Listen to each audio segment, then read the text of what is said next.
चला तर विद्यार्थी मित्रांनो, स्वागत करते तुमचं मी. तर बघा विद्यार्थी मित्रांनो, जराही वेळ न घालवता आपण लगेचच व्हिडिओला सुरुवात करणार आहोत आणि आजचा व्हिडिओ हा खरंच खूप महत्त्वाचा होणार आहे. कारण आज मी तुम्हाला काही ट्रिक या ठिकाणी सांगणार आहे आणि एक गोष्ट अजून तुमचा मी 2 मिनिटं फक्त एक वेळ घेते मी आणि लगेचच मी टॉपिकला या ठिकाणी सुरुवात करते. ठीक आहे विद्यार्थी मित्रांनो, बघा सगळ्यांनाच माहिती आहे की आपल्या बोर्डच्या क्वेश्चन पेपरमध्ये 4 सेक्शन असणार आहे इंग्लिशच्या पेपरामध्ये. ओके, सेक्शन नंबर 1 जो असणार आहे तो प्रोज असणार आहे, सेक्शन नंबर 2 जो असणार आहे तो पोएट्री असणार आहे, सेक्शन नंबर 3 हा रायटिंग स्किल असणार आहे आणि सेक्शन नंबर 4 हा नॉवेल असणार आहे. आता विद्यार्थी मित्रांनो, सेक्शन 1 प्रोज म्हणजे जे लेसन्स आहेत तुमच्या टेक्स्ट बुकमधले, ठीक आहे, ते कुठे ना कुठे तुम्हाला काही ना काही त्याबद्दल माहिती आहे आणि त्याचबरोबर आपले जे पॅसेज आहेत, ठीक आहे, ते तुम्हाला या ठिकाणी दिलेले असतात ऑलरेडी. ठीक आहे, कदाचित तुम्ही ती स्टोरी विसरले असतील तरी त्या ठिकाणी बघा सेक्शन 1 म्हणजे प्रोज सोडवताना आपल्याला या ठिकाणी पॅसेज ऑलरेडी दिलेला असतो. म्हणजे आपल्याला ही जी ॲक्टिव्हिटी करायची आहे ती पॅसेजच्या थ्रू करायची आहे. ठीक आहे, जेवढे पण आपल्याला प्रश्न या ठिकाणी दिलेले असतात ते प्रश्न आपल्याला पॅसेजमधून सोडवायचे आहेत. म्हणजे कुठे ना कुठे तुम्हाला 12 पैकी मार्क थोडेफार तरी भेटतीलच. ठीक आहे, म्हणजे एवढं टेन्शन आपल्याला सेक्शन 1 मध्ये नाही आहे. सेक्शन 2 त्याच पद्धतीने या ठिकाणी सेक्शन 2 काय असणार आहे, आपला पोएट्री असणार आहे. मग पोएट्रीमध्ये सुद्धा काय असणार आहे, ॲक्स्ट्रॅक्ट तुम्हाला दिलेला असणार आहे. म्हणजे तुम्हाला या ठिकाणी पोएट्री सोडवणे सुद्धा इझी जाणार आहे. सेक्शन 3 जो असणार आहे ह्याच्यामध्ये पूर्णपणे रायटिंग स्किल असणार आहे आणि रायटिंग स्किलवरती जेवढे पण टॉपिक्स आहेत, जेवढे इम्पॉर्टंट टॉपिक आहेत, ठीक आहे, प्रत्येक टॉपिक हा 4 मार्काला असणार आहे आणि 4 प्रश्न या ठिकाणी आज तुम्हाला दिले जाणार आहेत. त्या सगळ्या टॉपिकवरती मी एक स्पेशल व्हिडिओ बनवलेला आहे जेणेकरून तुम्हाला ते व्हिडिओ बघून चांगले मार्क या ठिकाणी रायटिंग स्किलमध्ये मिळवता येणार आहेत. ठीक आहे विद्यार्थी मित्रांनो, म्हणजे तुम्हाला रायटिंग स्किल सुद्धा या ठिकाणी कसं जाणार आहे, सोपं जाणार आहे आणि तुम्हाला 4 मार्क या ठिकाणी, ठीक आहे, म्हणजे 16 पैकी आपण या ठिकाणी मार्क चांगल्यापैकी बऱ्यापैकी आपण या ठिकाणी मार्क आपल्याला भेटणार आहेत. ठीक आहे, हा सेक्शन 3 झाला. सेक्शन 1, सेक्शन 2, सेक्शन 3 सगळे आपण व्यवस्थितपणे सोडवू शकतात. पण प्रॉब्लेम कुठे येतो आपला, सेक्शन 4 मध्ये. ठीक आहे, आता सेक्शन 4 मध्ये आपल्याला का प्रॉब्लेम येतो, कारण तुम्हाला या ठिकाणी टेक्स्टबुकमध्ये 4 नॉवेल्स आहेत. ठीक आहे, आणि प्रत्येक नॉवेलवरती तुम्हाला या ठिकाणी प्रश्न दिलेला असणार आहे. प्रत्येक नॉवेलवरती प्रश्न हा कंपल्सरी 4 मार्काचा प्रश्न, किती मार्काचा, 4 मार्काचा प्रश्न हा प्रत्येक नॉवेलवरती असणार आहे. किती नॉवेल्स आहेत आपले, 4 नॉवेल्स आहेत आणि प्रत्येक नॉवेलवरती 4 मार्काचा प्रश्न असणार आहे कंपल्सरी. आणि दुसरी गोष्ट की या ठिकाणी पॅसेज नसणार आहे. म्हणजे जेवढे पण तुम्हाला क्वेश्चन आन्सर्स करायचे आहेत सेक्शन 4 मध्ये नॉवेलमध्ये, ते सगळे तुम्हाला घरून स्टडी करून जावं लागणार आहे. किंवा दुसरी एक ट्रिक की तुम्हाला सगळ्या नॉवेलची जी स्टोरी आहे ती डिटेलमध्ये माहिती असणे खूप गरजेचं आहे. कारण प्रत्येक नॉवेलमधून कुठल्याही सीनवरती तुम्हाला प्रश्न विचारला जाऊ शकतो.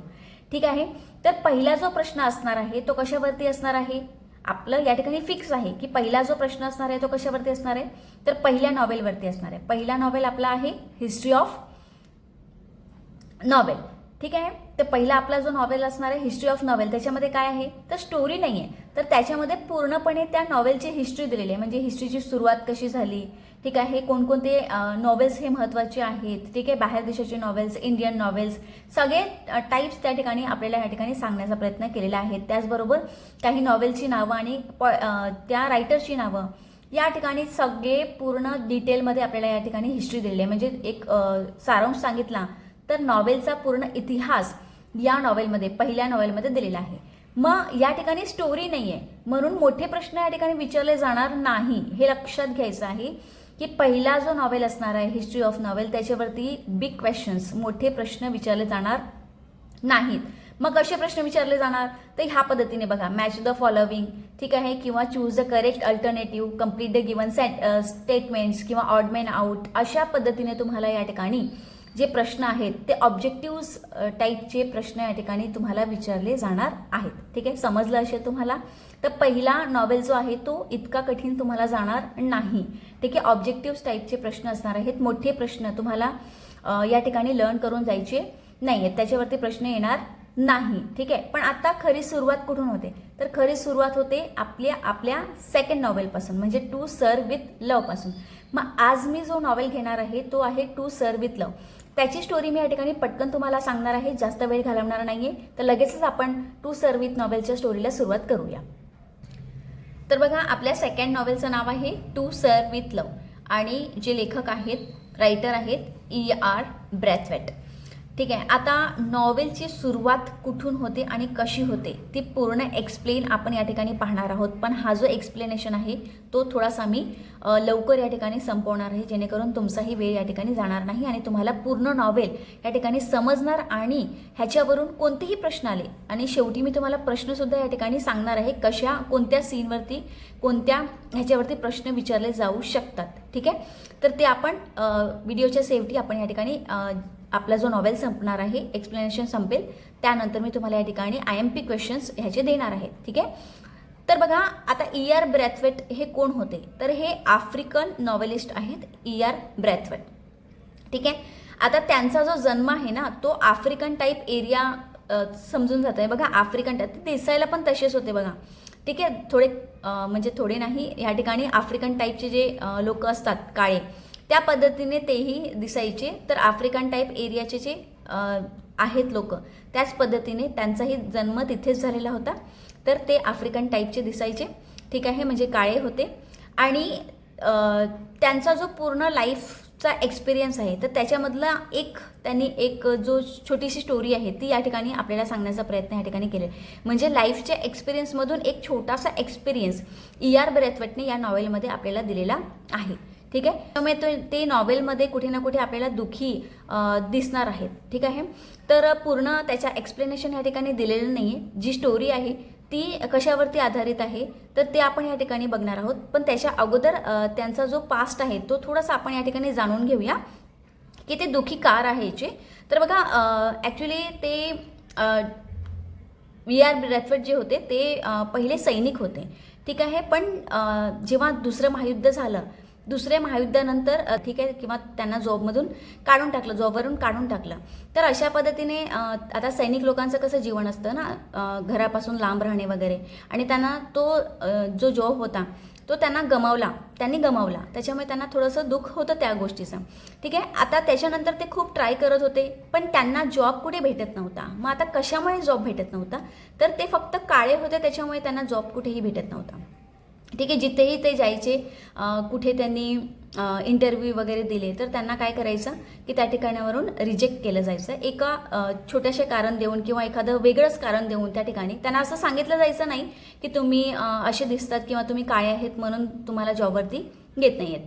तर दुसऱ्या कारणामुळे त्यांना काय करायचे, रिजेक्ट करायचे. तर अशा पद्धतीने त्यांची लाईफ चालू होती. एका ठिकाणी त्यांनी एका शाळेमध्ये काय केलेला, इंटरव्ह्यू दिलेला होता आणि त्या शाळेचं नाव आहे ग्रीन स्लॅड स्कूल.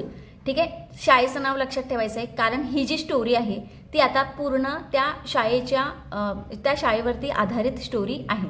ठीक आहे. मग आता त्यांची जी लाईफची सुरुवात आहे आता त्याच्यानंतर ती एका ग्रीन स्लॅड शाळेपासून सुरुवात होते.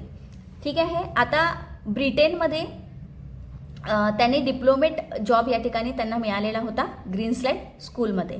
ठीक आहे. आता तिकडचे जे विद्यार्थी होते ना ते सगळे जास्तीत जास्त लंडनचे होते.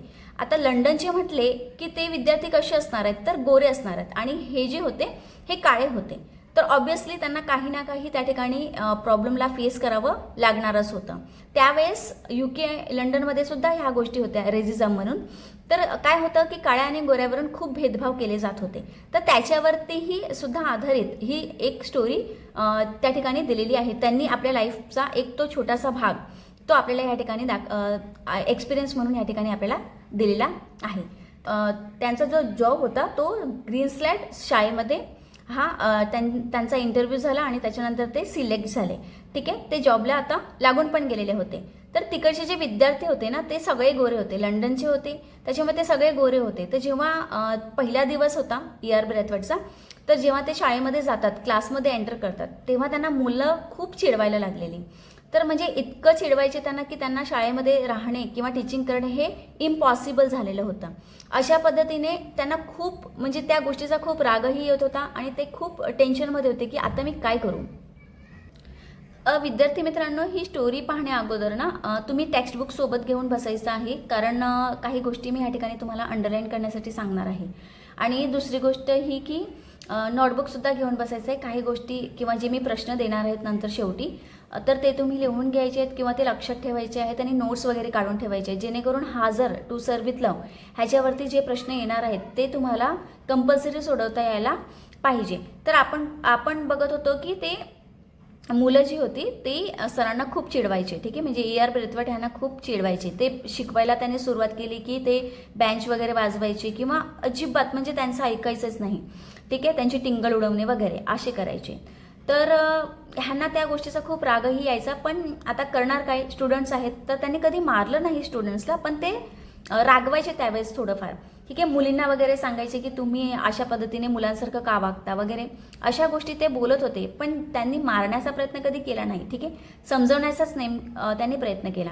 तर एक दिवस ते खूपच टेन्शनमध्ये येऊन जातात की आता मी करू काय. आणि अशा वेळेस त्यांनी एका प्रॉब्लेमचं सॉल्युशन या ठिकाणी काढलं. तर त्यांनी काय केलं की आपले गांधीजी कसे होते, ठीक आहे ना, म्हणजे काहीही कोणी समोरच्या माणसाने काही आपल्याला सांगितलं तरी आपण ते एकदम गपचूपपणे ऐकून घ्यायचं. म्हणजे एका गालावर कोणी मारलं तर आपण लगेच दुसरा गाल पण त्यांना द्यायचा ना.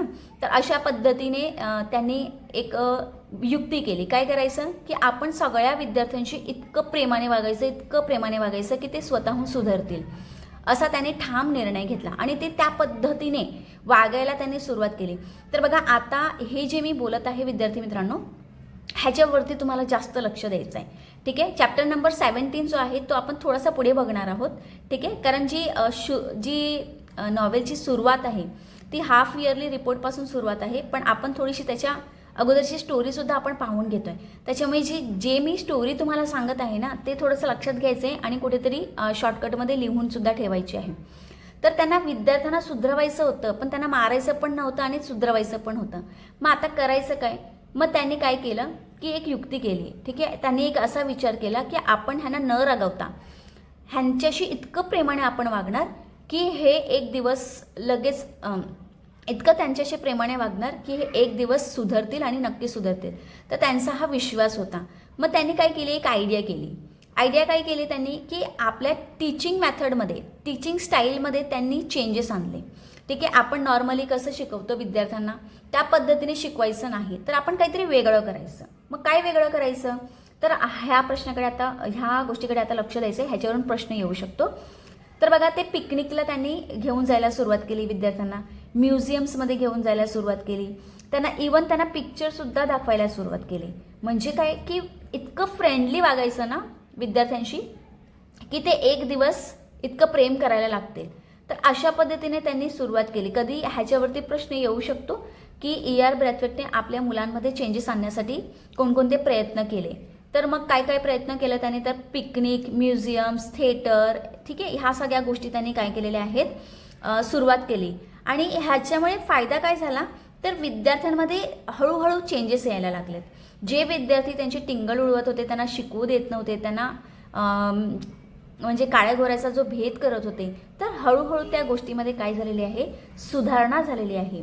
आणि अशा वेळेस काय झालं की हे सर्व चालू असताना आता इथून चॅप्टर 17 बघा, आता इथून स्टार्ट होतो की AR ब्रॅथवेट जे आहेत ते क्लासमध्ये शिकवत होते. क्लासमध्ये असताना एक नोटीस येते. मग ती नोटीस काय असते, त्या नोटीसमध्ये असं सांगितलेलं असते की 15 नोव्हेंबरला, बघा या ठिकाणी डेट आहे ती अंडरलाईन करून ठेवायची किंवा नोटबुकमध्ये लिहून ठेवायचं आहे की 15 नोव्हेंबरला एक प्रोग्राम होणार होता. त्या प्रोग्रामचं नाव आहे half yearly report of the students. हे अंडरलाईन करून ठेवायचं आहे. प्रोग्राम कोणता होणार होता, half yearly report of the students. ठीक आहे, कधी होणार होता, 15 नोव्हेंबरला. आणि शाळेचं नाव काय आहे, ग्रीनस्लॅट स्कूल. ह्या 3 गोष्टी तुम्ही या ठिकाणी लक्षात ठेवायच्या आहेत. ठीक आहे, तर या प्रोग्राममध्ये काय होणार होतं, तर ह्या प्रोग्राममध्ये जे स्टुडंट्स होते त्यांना हाफ इयरली रिपोर्ट सादर करायचा होता. ठीक आहे, प्रेझेंट करायचा होता. म्हणजे पूर्ण हाफ इयरमध्ये, अर्ध्या वर्षामध्ये तुम्हाला कोणी काय शिकवलं, कसं शिकवलं, त्या पद्धतीचा रिपोर्ट स्टुडंट्सला त्या ठिकाणी सादर करायचा होता. ठीक आहे, ह्याच्यावरती सुद्धा प्रश्न येऊ शकतो. ठीक आहे, म्हणून पुढची जी स्टोरी आहे ती नीट लक्षात ठेवायची आहे. ठीक आहे, तर हा प्रोग्राम होणार होता, हाफ इयरली रिपोर्टचा प्रोग्राम होता. अशी एक नोटीस येते आणि अशी जेव्हा नोटीस येते तेव्हा AR ब्रॅथवेट हे खूप टेन्शनमध्ये येऊन जातात आणि ते घाबरतात की आता काय होणार आहे. हे माझे विद्यार्थी आहेत हे माझ्याबद्दल काय बोलतील किंवा ते हाफ इयरली रिपोर्ट कसा प्रेझेंट करतील, तर ते अतिशय टेन्शनमध्ये येऊन जातात की बाबा आता तर काय होणार आहे, आपली वाटच लागणार आहे. अशा पद्धतीने ते खूप टेन्शनमध्ये येऊन जातात. तर इयर ब्रेथ या ठिकाणी घाबरून जातात. आता त्याच्यानंतर स्टोरी बघा. या ठिकाणी हाफ इयरली रिपोर्ट सुरुवात झालेली आहे. म्हणजे त्या प्रेझेंटेशनला सुरुवात झालेली आहे, म्हणजे कार्यक्रमाला सुरुवात झालेली आहे. कार्यक्रमाच्या सुरुवातीला आता हे नाव अतिशय महत्त्वाचं आहे, लक्षात ठेवायचं आहे. देनहम हा एक स्टुडंट आहे. देनहम आणि जोसेफ हे दोन नाव तुम्हाला या ठिकाणी लक्षात ठेवायचे आहेत. हे दोन्ही स्टुडंट्स, अजून स्टुडंट्स आहेत, मी पुढे तुम्हाला नावं सांगणार आहे, पण हे दोन कॅरेक्टर तुम्ही मोस्ट ऑफ लक्षात ठेवायचे आहेत. ह्याच्यावरती सुद्धा प्रश्न हा विचारला जातो, देनहमच्या कॅरेक्टरविषयी सांगा. ठीक आहे. तर देनहम हा सुरुवातीला येतो त्या कार्यक्रमामध्ये आणि तो काय करतो की जे मुलं प्रेझेंट करणार आहेत आपली रिपोर्ट, ठीक आहे, त्यांची सर्वांची नावं घेतो. मग कोण कोण होते प्रेझेंट करणारे, तर बघा या ठिकाणी पॉटर आहे. ठीक आहे, तो मॅथ्सविषयी म्हणजे ॲरिथमेटिक मॅथ्सविषयी तो प्रेझेंट करणार होता आपला रिपोर्ट. हा आहे सॅपियानो, लक्षात ठेवायचं आहे नाव आणि स्पेलिंगही लक्षात ठेवायची आहे. सॅपियानो नेचर स्टडीबद्दल, ठीक आहे, इन्सेक्टबद्दल तो या ठिकाणी सांगणार होता. मिस पेग अँड जॅक्सन हा जिओग्राफी. आता एक गोष्ट मी तुम्हाला या ठिकाणी सांगायला विसरली, ते म्हणजे मिस. आता स्टुडंटच्या आधी मिस असं का सांगितलेलं आहे, तर बघा ER ब्रेथवेटने जेव्हा एक आयडिया केली होती की नाही मी विद्यार्थ्यांना प्रेमाने शिकवणार आणि त्यांच्याशी मी प्रेमाने आणि एक वेगळ्या स्टाईलमध्ये शिकवणार. ठीक आहे, तर त्यांनी काय केलं की पिकनिक, म्युझियम, थिएटर ह्या सगळ्या गोष्टी त्यांनी सुरुवात केली करायला. मग त्याच्याचबरोबर त्यांनी एक गोष्ट अजून केलेली की जे स्टुडंट्स होते ना, त्या स्टुडंट्सचं जेव्हा ते नाव घ्यायचे ना, तेव्हा त्याच्या अगोदर ते मिस लावायचे. ठीक आहे, मिस पॅग, मिस डॉट अशा पद्धतीने, म्हणजे सर, देनहम अशा पद्धतीने, म्हणजे सर आणि मिस असे ते त्यांना रिस्पेक्ट द्यायला लागले. म्हणजे मी जर विद्यार्थ्यांना रिस्पेक्ट दिली तर तेही माझी रिस्पेक्ट करतील आणि दुसरी गोष्ट ते सुधारतील. एवढाच त्यांचा प्लॅनिंग होता की विद्यार्थ्यांना आपल्याला काय करायचं आहे, सुधरवायचं आहे. तर बघा देनहम येतो आणि सगळ्यांची नावं घेतो आणि जेव्हा तो नाव घ्यायला सुरुवात करतो तेव्हा तो मिस आणि सरचा या ठिकाणी वापर करतो. मिस पेग अँड जॅक्सन हे कशासाठी, तर जिओग्राफीचा रिपोर्ट ते सादर करणार होते. आणि हे ऐकून जे ER ब्रेथवेट आहेत ते जेव्हा समोर त्या कार्यक्रमामध्ये बसलेले असतात ते एवढे खुश होतात. ठीक आहे, मग कदाचित त्याच्यावरही प्रश्न येऊ शकतो की ER ब्रेथवेट हे देनहम स्टेजवरती आल्यानंतर का एवढे खुश झाले, तर त्याचं कारण हेच होतं विद्यार्थी मित्रांनो की देनहमने सगळ्या जे स्टुडंट्स आहेत सगळ्यांची नावं मिस म्हणून सांगितलेली होती, सर म्हणून सांगितलेली होती. ठीक आहे, म्हणजे कुठे ना कुठे त्या सरांच्या प्रेमाचा इम्पॅक्ट त्या विद्यार्थ्यांवरती पडलेला होता. हे पाहून ER ब्रेथवेट हे खूप खुश झाले होते. बघा आपण एखादी गोष्ट शिकवली ना विद्यार्थ्यांना आणि त्याचा इम्पॅक्ट जर विद्यार्थ्यांवरती पडला तर खूप आनंद होतो. ठीक आहे, तो आनंद आपण फील करू शकतो, खूप आनंद होतो. तर त्याच पद्धतीने ER ब्रेथवेटला सुद्धा या ठिकाणी आनंद होत होता. तर त्याच्यानंतर आहे मिस डेअर आणि या ठिकाणी फरमान नावाचा एक विद्यार्थी आहे, तो अतिशय या ठिकाणी महत्त्वाचा आहे, त्यालाही तुम्ही अंडरलाईन करून ठेवायचं आहे. फरमानने जे केलं होतं ना, जे प्रेझेंटेशन केलं होतं ना, ते अप्रतिम असं प्रेझेंटेशन होतं, ते मी पुढे तुम्हाला सांगणार आहे. ठीक आहे, तर फरमानने कोणतं प्रेझेंटेशन केलं होतं त्याच्याविषयी आपण चर्चा करणार आहोत, कारण फरमान आणि देनहम या दोन कॅरेक्टरवरती हा प्रश्न विचारला जाऊ शकतो. ठीक आहे, त्यांनी कशा पद्धतीने प्रेझेंट काय केलेलं होतं ते. मिस डॉड ह्यांनी हिस्ट्री आणि देनहमने PTN गेम्स. हाही अतिशय महत्त्वाचा प्रश्न आहे, लक्षात ठेवायचा आहे. देनहम हा अगदी शेवटी आलेला आणि त्याने काय सांगितलं, त्याने ॲक्च्युली रिपोर्ट सादर केला नव्हता या ठिकाणी, तर त्याने एक प्रश्न विचारलेला होता शिक्षकांना, तर तो कशाबद्दल होता, PT आणि गेम्सबद्दल. तेही आपण पुढे पाहणार आहोत. तर सगळे आले, आपण शॉर्टकटमध्ये थोडंसं पाहून घेऊया.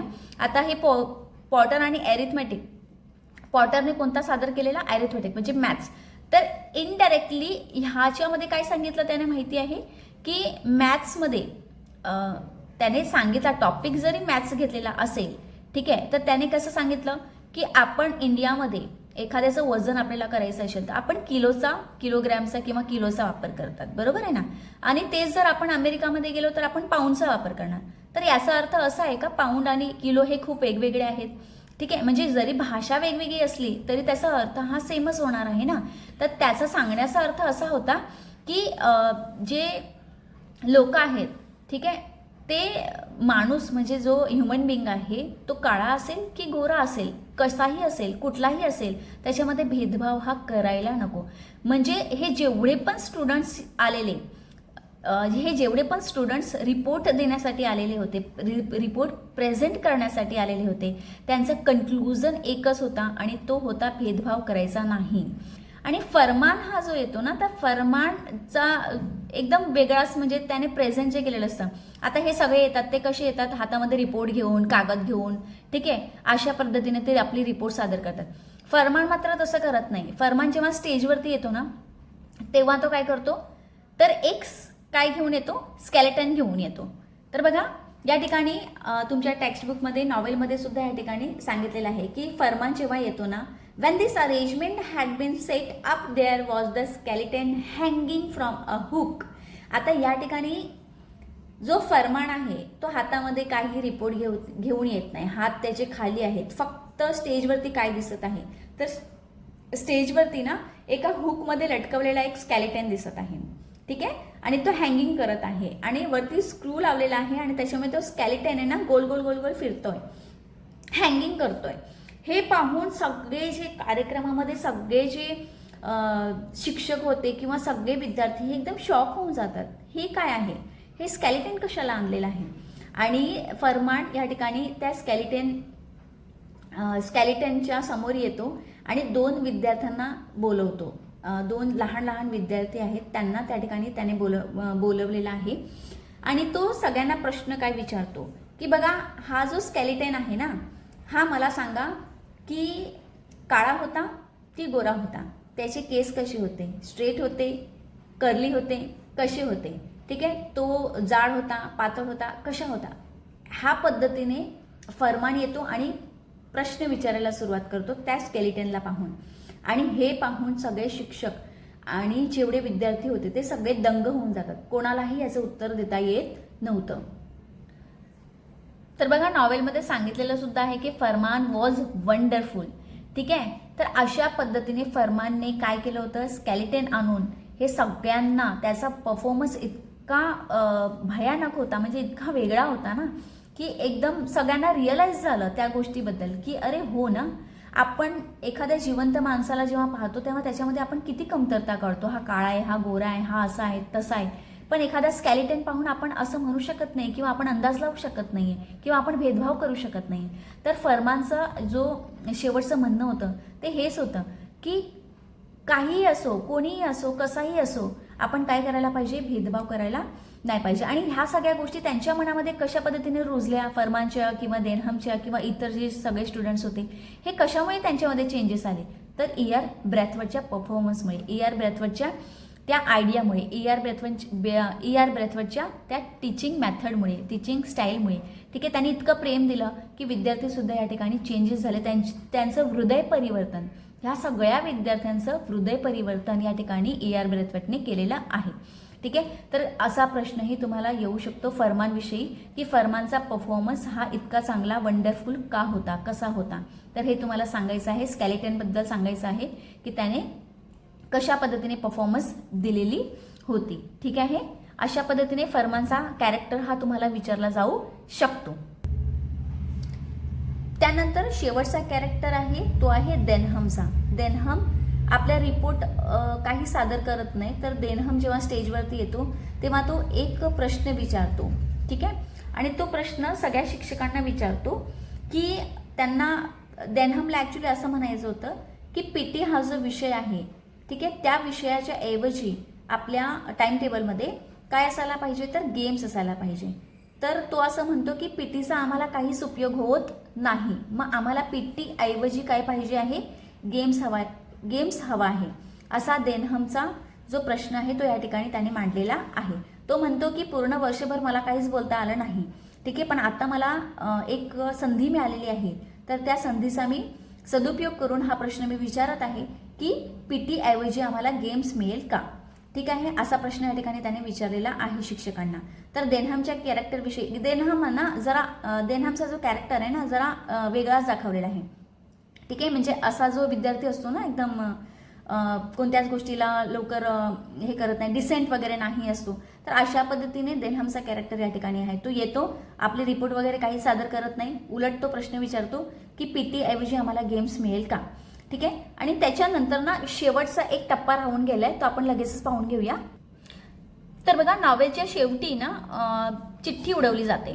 तर त्या चिठ्ठीमध्ये ना 3 नावं असतात, म्हणजे ज्यांचं नाव येणार आहे त्यांनी काय करायचं आहे, बोलायचं आहे, स्पीच करायची. मग त्याच्यानंतर चिठ्ठी उडवली जाते, मग 3 नावं या ठिकाणी येतात. ठीक आहे, द नेम्स वर कॉल्ड. मग कोणकोणतं नाव आहे, तर या ठिकाणी आहे mister western, Mrs Dell Evans आणि मिस फिलिप्स. ठीक आहे, तर ही 3 नावं तुम्हाला या ठिकाणी लक्षात ठेवावी लागणार आहे.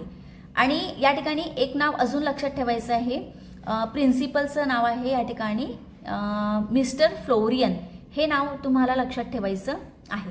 ठीक आहे, आता या ठिकाणी मिस फिलिप्स येते शेवटी आणि ती देनहामला उत्तर देते. देनहामला काय उत्तर देते, देनहामने प्रश्न विचारलेला असतो ना की पीटी ऐवजी आम्हाला काय भेटणार आहे, गेम्स भेटणार आहे का. मग फिलिप्स काय सांगते, फिलिप्स असं उत्तर देते की देनहामला एकदम गपचूप बसावं लागतं खाली, म्हणजे तो एकदम गपचूपच राहून जातो, त्याला पुढे बोलताच येत नाही आणि तो सॅड होऊन जातो देनहाम. ठीक आहे, तर मिस फिलिप्स काय म्हणते की प्रत्येक गोष्ट तुमच्या लाईफमध्ये हे तुम्ही जशी हवी आहे ना तशीच भेटणार असं होणार नाही. तर पीटी ऐवजी आम्ही तुम्हाला गेम्स देणार नाही. ठीक आहे, तर प्रत्येक गोष्ट तुम्हाला जी हवी आहे तुमच्या लाईफमध्ये ती जर मिळाली नाही तरी आपण कसं राहायचं. ठीक आहे, म्हणजे एखादी गोष्ट आपल्याला समजा हवी आहे आणि ती जर नाही मिळाली मग आपण कसं मॅनेज करायचं, हा जो जीवनाचा लेसन आहे ना हा तुम्हाला आम्ही या ठिकाणी देतो आहोत. आणि कशा पद्धतीने देत आहोत, तर पीटी ऐवजी आम्ही तुम्हाला गेम्स देणार नाही अशी ती म्हणते. तर ह्याच्या पुढे देनहामला काहीच म्हणता येत नाही आणि देनहाम जो आहे तो शेवटी हा आपल्या चेअरवरती जाऊन बसून जातो. अशा पद्धतीने या ठिकाणी या नॉवेलचं काय होतं, या ठिकाणी एंडिंग होऊन जातो. हा नॉवेल या ठिकाणी संपतो.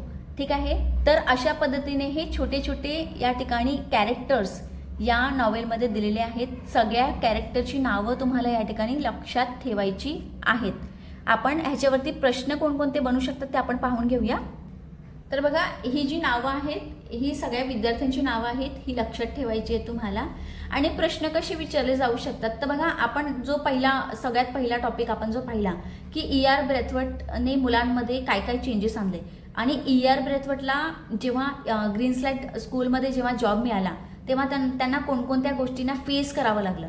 बघा, सगळे प्रश्न नीट लक्षात ठेवायचे आहेत किंवा तुम्ही लिहून सुद्धा ठेवायचे आहेत. ह्याच्यावरून प्रश्न विचारला जाऊ शकतो. आणि एकदा तुम्हाला नॉवेलची स्टोरी समजली ना म्हणजे तुम्हाला उत्तर लिहिणे हे सोपं जाणार आहे विद्यार्थी मित्रांनो. ठीक आहे ना, तर ER ब्रेथवटने मुलांमध्ये काय काय चेंजेस आणले, कशा पद्धतीने आणले, कोणकोणत्या युक्त्या केल्या त्याने. ठीक आहे, टीचिंग स्टाईल कोणकोणती यूज केली. तर अशा पद्धतीने एकच प्रश्न आहे पण तो फिरवून विचारला जाऊ शकतो. ठीक आहे, किंवा कोणकोणत्या गोष्टींना त्यांना कोणकोणत्या प्रॉब्लेम्सला फेस करावं लागलं. ठीक आहे, ह्या सगळ्या गोष्टी ER ब्रेथवट आणि स्टुडंट्स ह्यांच्या ज्या आहेत रिलेशनमध्ये असा प्रश्न तुम्हाला एक विचारला जाऊ शकतो. दुसरा कोणता विचारला जाऊ शकतो की देनहामने कोणत्या टॉपिकवरती आपलं मत मांडलेलं होतं. परत एकदा मी क्वेश्चन रिपीट करते आहे की देनहामने कोणत्या टॉपिकवरती आपलं मत मांडलेलं होतं. मग कोणत्या टॉपिकवरती आपलं मत मांडलेलं आहे देनहामने, तर पीटी आणि गेम्सबद्दल. ठीक आहे, तेही तुम्हाला या ठिकाणी लक्षात ठेवायचं आहे, पीटी आणि गेम्स. ठीक आहे, या ठिकाणी बघा लिहिलेलं आहे पीटी आणि गेम्स, तुम्ही स्क्रीनशॉट सुद्धा काढून ठेवू शकता. तर देनहामचा जो कॅरेक्टर आहे तो या ठिकाणी विचारला जाऊ शकतो. त्यानंतर पुढचा एक टॉपिक आहे की फिलिप्सने देनहामला कशा प्रकारे उत्तर दिलं. तर हाही प्रश्न विचारला जाऊ शकतो की फिलिप्सने देनहामला कशा पद्धतीने उत्तर दिलं. आणि एक प्रश्न अजून असा विचारला जाऊ शकतो तो फरमानवरती आहे की फरमानचा जो वंडरफुल परफॉर्मन्स होता त्याबद्दल सांगा. ठीक आहे, किंवा फरमानने कशा पद्धतीने प्रेझेंटेशन केलं त्याबद्दल सांगा. म्हणजे फरमानविषयी तुम्हाला विचारलं जाऊ शकतो. फरमानची स्पेलिंग लक्षात ठेवायची FERMAN. ठीक आहे, फरमानची लक्षात ठेवायची तुम्हाला या ठिकाणी, फरमानचा कॅरेक्टरसुद्धा लक्षात ठेवायचा आहे या ठिकाणी. आणि एक प्रश्न असाही विचारला जाऊ शकतो की जो कार्यक्रम होणार होता तो कशाबद्दल होणार होता.